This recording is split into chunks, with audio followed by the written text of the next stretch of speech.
Hi hello ನಮ್ಮೂರು YouTube ಚಾನಲ್ಗೆ ತಮಗೆಲ್ಲರಿಗೂ ಸ್ವಾಗತ ಸುಸ್ವಾಗತ ಅಂತ ಹೇಳ್ತಾ ನೀವಿನ್ನು ನಮ್ಮೂರು ಯೂಟ್ಯೂಬ್ ಚಾನಲ್ಗೆ ಸಬ್ಸ್ಕ್ರೈಬ್ ಆಗಲಿಲ್ಲ ಅಂದರೆ ಈ ಕೂಡಲೇ ಸಬ್ಸ್ಕ್ರೈಬ್ ಆಗಿ ಲೈಕ್ ಮಾಡಿ ಶೇರ್ ಮಾಡಿ ಅಂತ ಹೇಳ್ತಾ CBSE ಕ್ಲಾಸ್ 10 2026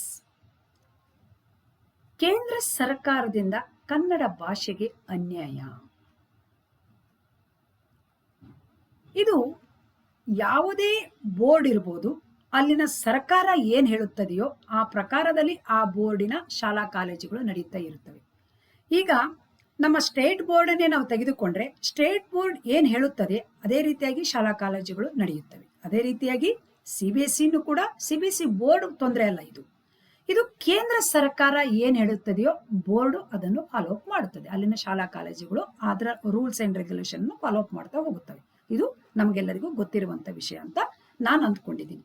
ಅದೇ ಪ್ರಕಾರದಲ್ಲಿ ಮುಂದಿನ ವರ್ಷದಲ್ಲಿ 2026ರ ಸಾಲಿನಲ್ಲಿ 2 ಬೋರ್ಡ್ ಎಕ್ಸಾಮ್ ಮಾಡುತ್ತದೆ ಅಂತ CBSE ಬೋರ್ಡ್ ಒಂದು ಡ್ರಾಪ್ ಅನ್ನು ನಮಗೆ ಕಳಿಸಿದೆ. ಈಗಾಗಲೇ ನಮಗೆ ಗೊತ್ತಾಗಿದೆ ಈ ಡ್ರಾಪ್ ಬಗ್ಗೆ. ಇಲ್ಲಿ ಒಂದು ಡ್ರಾಪ್ ಕಳಿಸಿದೆ. ಯಾವ್ಯಾವ ಲ್ಯಾಂಗ್ವೇಜ್ಗಳು ಯಾವ್ಯಾವ ಸಬ್ಜೆಕ್ಟ್ಗಳು ಎಲ್ಲೆಲ್ಲಿ ಬರುತ್ತದೆ ಅನ್ನೋದಕ್ಕೆ ಕೂಡ ಆ ಕೆಟಗರಿಯನ್ನು ಕೂಡ ಅದು ಕೊಟ್ಟಿದೆ. ಅದು ಗ್ರೂಪ್ ವೈಸ್ ಮಾಡಿ ಕೊಟ್ಟಿದೆ. ಹಾಗಾಗಿ ನಮಗೆ ಗೊಂದಲಗಳು ಉಂಟಾಗಿದೆ. ಯಾವ ರೀತಿಯಾಗಿ ಗೊಂದಲಗಳು ನೋಡಿ, ಎಕ್ಸಾಮ್ ಯಾವ ರೀತಿ ಆಗುತ್ತದೆ ಅನ್ನೋದ್ರ ಬಗ್ಗೆ ಎಲ್ಲ ವೆರಿ ಕ್ಲಿಯರ್ ಆಗಿ ಇಲ್ಲಿ ಕೊಟ್ಟಿದ್ದಾರೆ ನೋಡಿ. ಗ್ರೇಡ್ ಕ್ಲಾಸ್ 10 2026 ಓಕೆನಾ. ಸಬ್ಜೆಕ್ಟ್ ನೋಡಿ, ಫಸ್ಟ್ ಎಕ್ಸಾಮ್ ಸೆಕೆಂಡ್ ಎಕ್ಸಾಮ್ ಯಾವ ತರ ನಡೆಯುತ್ತದೆ ಅನ್ನೋದಕ್ಕೆ ಟೈಮ್ ಟೇಬಲ್ ಕೂಡ ಕೊಟ್ಟಿದ್ದಾರೆ. ಓಕೆ, ಇಲ್ಲಿ ಒಂದು ಕೊಟ್ಟಿದ್ದಾರೆ ಯಾವ್ಯಾವ ಸಬ್ಜೆಕ್ಟ್ಗಳು ಇರುತ್ತವೆ ಅನ್ನೋದ್ರ ಬಗ್ಗೆ ಒಂದು ಕೊಟ್ಟಿದ್ದಾರೆ ನೋಡಿ. Maths, social science, Hindi, English. Rest of the subjects are group in the follow the manner ಅಂತ ಇಲ್ಲಿ ಕೊಟ್ಟಿದ್ದಾರೆ ಒಂದು. ಅದೇ ರೀತಿಯಾಗಿ ರೀಜನಲ್ ಲ್ಯಾಂಗ್ವೇಜ್ ಕೊಟ್ಟಿದ್ದಾರೆ, ಇಲ್ಲಿ ಒಂದು ಗ್ರೂಪ್ ಮಾಡಿದ್ದಾರೆ. ಓಕೆ, ಇನ್ನು rest of the subject on in one group ಅಂತ ಹೇಳಿದ್ದಾರೆ. ಇದು ಕೂಡ ಈ ಒಂದಿಷ್ಟು ಲ್ಯಾಂಗ್ವೇಜ್ಗಳನ್ನು ಇಲ್ಲಿ ಕೊಟ್ಟಿದ್ದೀವಿ ಅಂತ ಹೇಳಿದ್ದಾರೆ. ಈ ಪ್ರಕಾರದಲ್ಲಿ ನಾವು ನೋಡ್ತಾ ಹೋದ್ರೆ ಇಲ್ಲಿ ಒಂದು ಬಂದಿದೆ. ಯಾವುದು ಇದು ನಮಗೆ ವೆರಿ ಇಂಪಾರ್ಟೆಂಟು. ಈಗ ನಮ್ಮಲ್ಲೆಲ್ಲರಲ್ಲಿ ನಮ್ಮ ಶಿಕ್ಷಕರಲ್ಲಿ ಎಲ್ಲರಲ್ಲಿ ಗೊಂದಲ ಉಂಟಾಗಿದ್ದು ಇದು ಯಾವುದು, subjects group will be has follows for the 2026. ನಾವು 2026 ಅಲ್ಲಿ ಇದನ್ನು ಫಾಲೋ ಅಪ್ ಮಾಡಬೇಕು ಅಂತ ಹೇಳಿ ಈಗಾಗಲೇ ಒಂದು ಟೈಮ್ ಟೇಬಲ್ ಕೊಟ್ಬಿಟ್ಟಿದೆ. ಇಲ್ಲಿ ಗ್ರೂಪ್ಸ್ ಯಾವ್ದು ಬರುತ್ತದೆ, ಸಬ್ಜೆಕ್ಟ್ ಏನು ಅಂತ ಹೇಳಿದ್ದಾರೆ. ಇಲ್ಲಿ ಲ್ಯಾಂಗ್ವೇಜ್ 1 ಪಕ್ಕ ಕೊಟ್ಟಿದ್ದಾರೆ, ಇಂಗ್ಲಿಷೇ ಮಾಡುತ್ತದೆ ಅಂತ ಹೇಳಿ. ಓಕೆನಾ, ಅದೇನು ನಮ್ಗೆ ತೊಂದರೆ ಇಲ್ಲ. ಓಕೆ, ಲ್ಯಾಂಗ್ವೇಜ್ 1 ಇಂಗ್ಲಿಷ್ ಓಕೆ ಇಟ್ಕೊಳ್ಳೋಣ. ಲ್ಯಾಂಗ್ವೇಜ್ 2 ಇಲ್ಲಿದೆಯಲ್ಲ, ಇಲ್ಲಿ ನಮಗೆ ಗೊಂದಲ ಉಂಟಾಗಿದೆ, ಇಲ್ಲಿ ನಮಗೆ ತೊಂದರೆ ಆಗಿದೆ.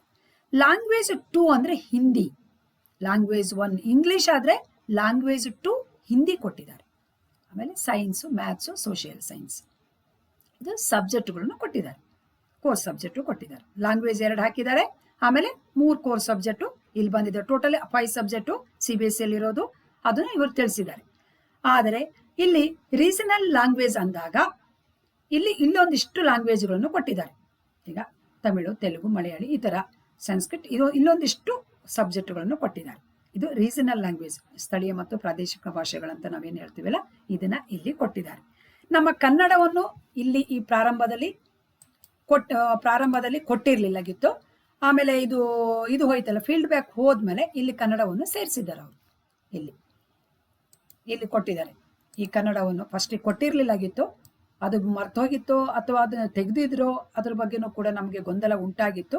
ಫೀಲ್ಡ್ ಬ್ಯಾಕ್ ಎಲ್ಲ ಹೋದ್ಮೇಲೆ ಇದನ್ನ ಅವ್ರು ತಂದು ಇಲ್ಲಿ ಸೇರಿಸಿದ್ದಾರೆ. ಓಕೆ, ನಾವಿಲ್ಲಿ ಸೇರಿಸ್ಕೊಂಡಿದೀವಿ ಅಂತ ಇಟ್ಕೊಳ್ಳೋಣ. ಇದು ನಮ್ಮ ಇದಕ್ಕೆ ರೀಜನಲ್ ಲ್ಯಾಂಗ್ವೇಜಿನಲ್ಲಿ ಸೇರ್ಕೊಂಡಿದೆ. ನಮ್ಮ ಕನ್ನಡ ಕೂಡ ಎಲ್ಲ ಲ್ಯಾಂಗ್ವೇಜಿನ ಜೊತೆಗೆ ಸೇರ್ಕೊಂಡಿದೆ. ಆದರೆ ನಮ್ಮದು ಅದಲ್ಲ.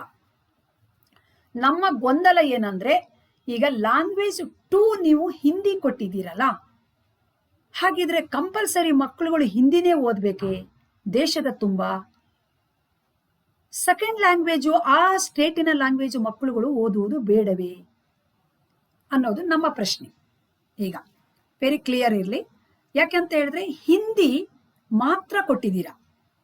ಇದು ನೀವು ಯಾವ ಇದು ನ್ಯಾಷನಲ್ ಲ್ಯಾಂಗ್ವೇಜ್, ರಾಷ್ಟ್ರೀಯ ಭಾಷೆ ಅಂತ ಕೊಟ್ಟಿದ್ದೀರೋ ಏನಕ್ಕೆ ಕೊಟ್ಟಿದ್ದೀರೋ ಗೊತ್ತಿಲ್ಲ.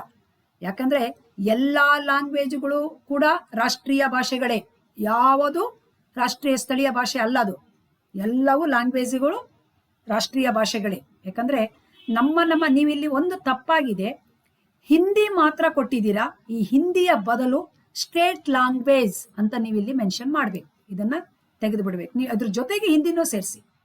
ಸ್ಟೇಟ್ ಲ್ಯಾಂಗ್ವೇಜ್ ಮತ್ತು ಹಿಂದಿ ಅಂತ ಹಾಕ್ಬೇಕಿತ್ತು. ಇದು ಬಿಟ್ಟು ಹೋಗಿದೆಯೋ ಅಥವಾ ನೀವು ಮಾಡ್ತಾ ಇರುವ ಅನ್ಯಾಯನೋ ಅಥವಾ ಇದು ಕನ್ನಡಕ್ಕೆ ತೋರುತ್ತಿರುವ ಅನ್ಯಾಯ ಅಂತ ನಾನು ಹೇಳಲಿಕ್ಕೆ ಆಗೋದಿಲ್ಲ. ಯಾಕಂದ್ರೆ ಇಲ್ಲಿ ಎಲ್ಲಾ ಲ್ಯಾಂಗ್ವೇಜು ಇಲ್ಲ.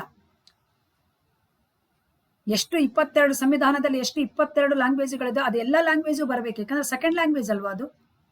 ಈಗ ದೇಶದ ತುಂಬಾ ಬರೀ ಸೆಕೆಂಡ್ ಲ್ಯಾಂಗ್ವೇಜ್ ಹಿಂದಿ ಓದ್ಲಿಕ್ಕೆ ಆಗುತ್ತದೆಯೇ ಮಗುಗೆ? ಅದೇ ಪ್ರಕಾರದಲ್ಲಿ ಹೋದ್ರೆ ನೀವು ಇಲ್ಲಿ NCF ಅಲ್ಲಿ ಏನ್ ಹೇಳಿದೀರಾ? R1, R2, R3 ಅಂತ ಇದೆ. R1 ಅಂದ್ರೆ ಏನು? ಮಗುವಿಗೆ ತನ್ನ ಮದರ್ ಟಂಗ್, ಅದು ಮದರ್ ಟಂಗ್ ಓದ್ಬೇಕನ್ನೋದಿದೆ. ಇಲ್ಲಿ NCF ಅಲ್ಲಿ ವೆರಿ ಕ್ಲಿಯರ್ ಆಗಿ ಕೊಟ್ಟಿದ್ದೀರಾ. ಯಾಕಂದ್ರೆ R1, R2, R3. R1 ಅಂದ್ರೆ ಮಗುವಿಗೆ ತನ್ನ ಮಗುವಿಗೆ ಕಂಫರ್ಟೇಬಲ್ ಭಾಷೆ, ಅದು ಮದರ್ ಟಂಗೆ ಆಗ್ಬೇಕು ಅಂತ. R2 ಇಲ್ಲಿ ಕೊಟ್ಟಿದ್ದೀರಾ. ಯಾಕಂದ್ರೆ ನಾವು ಅದ್ರ ಪ್ರಕಾರದಲ್ಲಿ ನಾನು ಸ್ವಲ್ಪ ಹೆಚ್ಚಾಗಿ ಏನು ತಗೊಳ್ಳೋದಿಲ್ಲ. ನೋಡಿ, R1 ಮಗುವಿನ ಲ್ಯಾಂಗ್ವೇಜಿನಲ್ಲಿ ಮಗುವಿಗೆ ಅರ್ಥ ಆಗ್ಬೇಕು ಭಾಷೆ, R2, R3 ಅಂತ ನೀವು ಇಲ್ಲಿ ಕೊಟ್ಟಿದ್ದೀರಾ. ಈ ಪ್ರಕಾರದಲ್ಲಿ ಹೋದ್ರೆ ಇಲ್ಲಿ ಸೆಕೆಂಡ್ ಲ್ಯಾಂಗ್ವೇಜ್ ಹಿಂದಿ ಬರ್ಲಿಕ್ಕೆ ಸಾಧ್ಯ ಇಲ್ಲ. ಇದನ್ನು ರದ್ದುಪಡಿಸಬೇಕಾಗುತ್ತದೆ. ಈ ಡ್ರಾಪ್ ಅನ್ನು ಈ ಕೂಡಲೇ ನೀವು ರದ್ದುಪಡಿಸಬೇಕು. ಈ ಡ್ರಾಪಿನ ಬದಲು ಲ್ಯಾಂಗ್ವೇಜ್ 2 ಅಂತ ಏನಿದೆಯಲ್ಲ, ಇಲ್ಲಿ ಸ್ಟೇಟ್ ಲ್ಯಾಂಗ್ವೇಜ್ ಅಂತ ಹಾಕಿ ಅದ್ರ ಜೊತೆಗೆ ಹಿಂದಿಯನ್ನು ಸೇರಿಸ್ಕೊಳ್ಳಿ. ಇಲ್ಲ ಅಂದ್ರೆ NCF ಪ್ರಕಾರದಲ್ಲಿ ಇದು ತಪ್ಪಾಗುತ್ತದೆ. ಮಗುವಿಗೆ ಗೊಂದಲ ಉಂಟಾಗುತ್ತದೆ, ಮಗುವಿಗೆ ತುಂಬಾ ತೊಂದರೆ ಆಗುತ್ತದೆ. ಯಾಕಂದ್ರೆ ಮಗು ಓದ್ಬೇಕಾಗಿದ್ದು ಮದರ್ ಟಂಗ್, ಆ ಸ್ಟೇಟ್ ಬೋರ್ಡಿನ ಲ್ಯಾಂಗ್ವೇಜ್ ಅನ್ನು ಮಗು ಓದ್ಬೇಕು. ನೀವು NCF ಅಲ್ಲಿ ಕೊಟ್ಟಿದ್ದೀರಾ, ಆದ್ರೆ ಇಲ್ಲಿ ಡ್ರಾಪ್ ಪ್ರಕಾರದಲ್ಲಿ ಹಿಂದಿ ಆಗಿದೆ. ಯಾಕೆ? ಹಾಗಿದ್ರೆ ನಾವು ಕನ್ನಡವನ್ನು ಕಲಿಸುವುದು ಬೇಡವೇ? ನಮ್ಮ ಮದರ್ ಟಂಗ್ ಮಕ್ಕಳಿಗೆ ನಾವು ಕನ್ನಡ ಕಲಿಸ್ಲಿಕ್ಕೆ ಹಿಂದಿ ಕಲಿಸ್ಲಿಕ್ಕೆ ಆಗುತ್ತದೆಯಾ? ಹಿಂದಿ ಅವ್ರು ಕಲೀಲಿಕ್ಕೆ ಸಾಧ್ಯನಾ? ನಾವೀಗ ಹಿಂದಿಯನ್ನು ಅಥವಾ ನಮ್ಮ ಭಾಷೆಯನ್ನು ಈ ನಾವು ಸೆಕೆಂಡ್ ಲ್ಯಾಂಗ್ವೇಜ್ 2 ನಮ್ಮ ಕನ್ನಡ ಭಾಷೆಯನ್ನು ನಾವು ಯಾವ ಲ್ಯಾಂಗ್ವೇಜಿಗೆ ಸೇರಿಸ್ಕೊಳ್ಬೇಕು? ಥರ್ಡ್ ಲ್ಯಾಂಗ್ವೇಜಿಗೆ ಸೇರಿಸ್ಬೇಕೆ ಅಥವಾ ಸೆಕೆಂಡ್ ಲ್ಯಾಂಗ್ವೇಜಿಗೆ ಸೇರಿಸ್ಬೇಕೆ? ಅದೇ ನಮಗೆ ಗೊಂದಲ ಉಂಟಾಗಿದೆ. ನಾನು ಅದಕ್ಕೆ ಹೇಳ್ತಾ ಇದ್ದೀನಿ, ದಯವಿಟ್ಟು ಈ ಡ್ರಾಪ್ ಅನ್ನು ಕ್ಯಾನ್ಸಲ್ ಕೊಟ್ಟು ತಕ್ಷಣದಲ್ಲಿ ಇಮಿಡಿಯೇಟ್ಲಿನೇ ಇಲ್ಲಿ ಲ್ಯಾಂಗ್ವೇಜ್ 2 ಅಂತ ಇದ್ದಲ್ಲಿ ಸ್ಟೇಟ್ ಲ್ಯಾಂಗ್ವೇಜ್ ಅದ್ರ ಜೊತೆಗೆ ಹಿಂದಿ ಅಂತ ನೀವಿಲ್ಲಿ ಬರಿಬೇಕು. ಸ್ಟೇಟ್ ಲ್ಯಾಂಗ್ವೇಜ್ ಅಂತ ಬರೆದು ಬಿಡಿ. ಯಾಕಂದ್ರೆ ಎಲ್ಲಾ ಸ್ಟೇಟಿನವರು, ಕೇವಲ ನಮ್ಮ ಸ್ಟೇಟ್ ಬಗ್ಗೆ ನಾನು ಮಾತ್ರ ಹೇಳ್ತಾ ಇಲ್ಲ, ಎಲ್ಲಾ ಸ್ಟೇಟಿನವರು ಬೇಕಲ್ಲ ಅವರವರ ಲ್ಯಾಂಗ್ವೇಜು. ಇಲ್ಲಾಂದ್ರೆ ಮಗು ಗೊಂದಲ ಆಗುತ್ತದೆಯಲ್ಲ.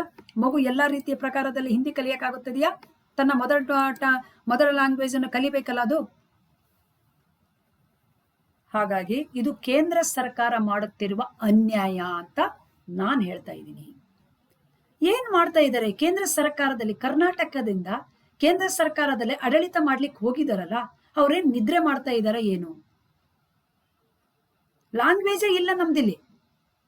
ಹಾಗಿದ್ರೆ ಮಗು ಕಂಪಲ್ಸರಿ ಹಿಂದಿ ಓದ್ಲಿಕ್ಕೆ ಸಾಧ್ಯನಾ? ಇದು ಅಸಾಧ್ಯದ ಮಾತು. ಯಾಕಂದ್ರೆ NCF ಪ್ರಕಾರದಲ್ಲಿ, NEP ಪ್ರಕಾರದಲ್ಲಿ ಮಗು ತನ್ನ ಮದರ್ ಟಂಗ್ ಅನ್ನು ಸೆಕೆಂಡ್ ಲ್ಯಾಂಗ್ವೇಜ್ ಆಗಿ ಓದ್ಬೇಕು.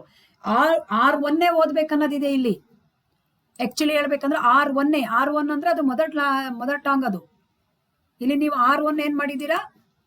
ಲ್ಯಾಂಗ್ವೇಜ್ 1 ಇಂಗ್ಲಿಷ್ ಕೊಟ್ಟಿದ್ದೀರಾ, ಓಕೆ. ಆದ್ರೆ R2 ನೀವು ಹಿಂದಿ ಕೊಟ್ಟಿದ್ದೀರಾ. ಇದು ದೊಡ್ಡ ತಪ್ಪು.